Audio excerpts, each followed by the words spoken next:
అందరికీ హాయ్ అండి. నేను 16 సంవత్సరాల పూజ స్టార్ట్ చేసుకున్నాను. సింపుల్‌గా నాకు తెలిసిన విధంగా నేను కూడా నండూరి శ్రీనివాసరావు గారు చెప్పిన ప్రకారమే చేసుకున్నానండి. ఎలా చేసుకున్నాననేది సింపుల్‌గా మీకు వీడియోలో చూపించేస్తాను. ఎక్కడ స్కిప్ చేయకుండా చూడండి. అయితే మనం మట్టి శివలింగం ఉండాలండి కంపల్సరీ. పుట్ట దగ్గరికి వెళ్ళి మట్టి తెచ్చుకోవాలి. నేను కూడా మాకు దగ్గరలో పుట్ట ఉంటే వెళ్ళి కొంచెం మట్టి తెచ్చుకున్నాను. మనం కొంచెం వాటర్ తీసుకొని మంచి వాటర్ తీసుకొని కొంచెం నానబెట్టి ఉంచుకోవాలండి. నానిపోయిన తర్వాత మెత్తగా అయిపోయిన తర్వాత 2 భాగాలుగా చేసుకున్నాను. పైన రౌండ్గా చిన్న ముద్దలా చుట్టి తర్వాత కింద ప్రమిదలా చుట్టేసి మొత్తం యాడ్ చేసేసానండి. ఎక్కడైనా పగులు రాకుండా కొంచెం వాటర్ పెట్టేసి అవసరమైన దగ్గర మట్టి యాడ్ చేసానండి. సింపుల్గా చేసుకున్నాను. మన బొట్టల వెనుకంటే ఎక్కువ ఉండకూడదండి. శివలింగం సింపుల్గా చేసుకోవాలి. ఎందుకంటే 16 వారాలు కూడా మన ఇంటి దగ్గర ఉండాలి కాబట్టి నీట్గా థిక్గా చేసుకోవాలండి. గట్టిగాన ఏది చిన్నదైనా మనకి బాధ అనిపిస్తూ ఉంటుంది కాబట్టి మనం నీట్గా చేసుకోవాలి. అవి జాగ్రత్తగా భద్రపరచుకోవాలి. 16 వారాలు అయ్యాక 17 వారం ఉద్యాపన చేసుకోవాలి కాబట్టి. అయితే నియమాలు ఏంటంటే మనం ఆదివారం నాన్ వెజ్ తినచ్చా అనుకుంటే మనం సోమవారం అంత ఉపవాసం ఉండి సాయంత్రం ఈవినింగ్ పూజ చేసుకుంటాం అనుకున్న వాళ్ళు ఆదివారం బ్రహ్మాండంగా తినుకోవచ్చండి. నాన్ వెజ్ తప్పేం లేదు. లేదు సోమవారం మాకు వీలవదండి మార్నింగ్ చేయాలనుకుంటే ఆదివారం స్కిప్ చేయడమే మంచిదండి. తినకూడదు. అయితే సోమవారం కూడా పూజ చక్కగా పూజ చేసుకున్న తర్వాత సాయంత్రం దీపాలన్నీ కొండెక్కిపోయిన తర్వాత కొంచెం మన 9 ఆ టైం అప్పుడు కొంచెం పీట జస్ట్ ఇలా కదుపుకుంటే సరిపోతుందండి. మంగళవారం చక్కగా పూజ అంతా తీసేయవచ్చు. లేదు అనుకుంటే మంగళవారం తీయకూడదు అలాంటి భ్రమలే ఉండదండి. అలాంటివి ఏం పెట్టుకోవాల్సిన కూడా లేదు. నేనైతే గోధుమ నూకతో ప్రసాదం చేసుకున్నాను. పాలు తర్వాత తేనె బెల్లం అన్నీ వేసుకొని యాలకులు అన్నీ వేసి కలుపుకున్నాను. 3 భాగాలుగా ప్రసాదం చేసుకోవాలండి. సోమవారికి పెట్టుకోవాలి. ఒక భాగం ఏమొచ్చి పేరంటాలకి, ఒక భాగం స్వామివారికి, ఒక భాగం మనకి ఇరుగు పొరుగు వారికి అండి పంచిపెట్టుకోవాలి. గోవుకి నైవేద్యం పెట్టాలండి. 3 భాగాల్లో ఒక భాగం ఆవుకు పెట్టాలి. స్వామివారికి అంటే మూగజీవాలకు పెట్టడం మంచిదండి. ఏ దానికైనా పెట్టుకోవచ్చు.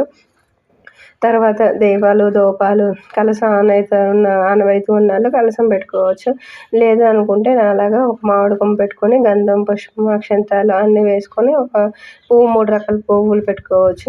బిల్వపత్రం కంపల్సరీగా ఉండాలండి. మనకి 3 రకాల పువ్వులతో పూజ చేసుకుంటే చాలా బాగుంటుంది. శివయ్య కంపల్సరీ మన కోరికలు నెరవేరుస్తారండి. పగలంతా ఉపవాసం ఉండి నియమనిష్టలతో చక్కగా సోమవారికి పూజ చేసుకోవచ్చు. సోమవారం మన కోరికలు తప్పకుండా నెరవేరుస్తారు. మనం అభిషేకం పంచామృతం కలుపుకొని ఉంచుకోవాలండి. అన్నీనా కలుపుకొని ఉంచుకున్న తర్వాత మనం బుక్లో చూసి అన్ని చదువుకోవచ్చు. లేదంటే పీడిఎఫ్ నండూరి గారు పెట్టారు అదైనా చూసి చేసుకోవచ్చు అండి.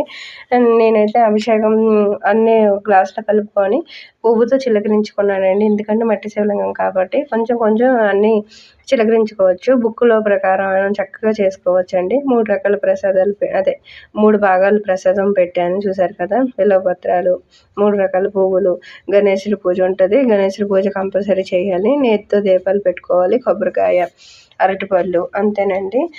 మాత్రం సోమవారికి సహస్రనామాలు ఉంటాయి. అష్టోత్తరం ఉంటుంది. పార్వతీదేవి అష్టోత్తరం ఉంటుంది బుక్లో ప్రకారం అయితే. తర్వాత లేదు అలా చదువుకోలేము బీజాక్షరాలు ఉన్నాయనుకుంటే నండూరి శ్రీనివాసరావు గారు పీడిఎఫ్ పెట్టారు. అందులోనైనా చూసి చదువుకోవచ్చు. ఎలా అయినా మనం మనసు దగ్గర పెట్టి సోమవారం పూజ చేసుకోవడం చాలా ఇంపార్టెంట్ అండి.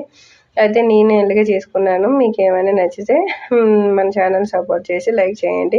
సాయంత్రం మాత్రం ఇల్లంతా ధూపాలతో నింపేసామండి. ఏమైనా డౌట్స్ వచ్చినా అడగండి. ఈ అంత వీడియోలో అన్నీ క్లియర్ చేశానని అనుకుంటున్నాను.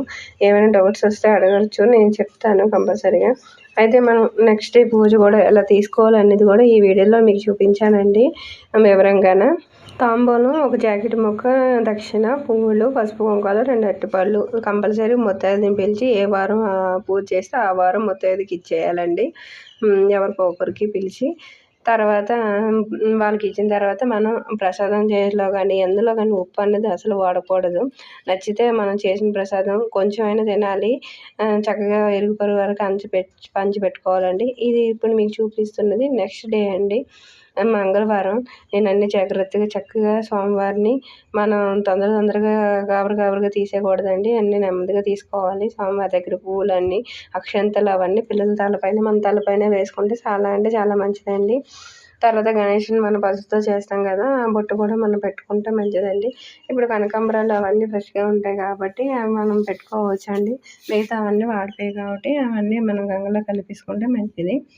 తర్వాత ఇప్పుడు మనం శివలింగం కూడా 3 సార్లు ఇలా కొంచెం కదుపుకోవాలి. కదుపుకున్న తర్వాత ఒక ప్లేట్లో చక్కగా పెట్టుకొని భద్రపరచుకోవాలండి దేవుడి గదిలో. ఎందుకంటే మనకి 16 వారాలు చక్కగా ఉండాలి కాబట్టి చక్కగా గాలి ఆడుతున్న దగ్గర పెట్టుకుంటే దేవుని గదిలో అంటూ ముట్టు ఉండదు కాబట్టి చక్కగా ఉంటుందండి. ఏమైనా డౌట్లు ఉంటే మన కామెంట్ సెక్షన్లో కామెంట్ చేయండి. ఓం నమః శివాయ. జై శ్రీరామ్.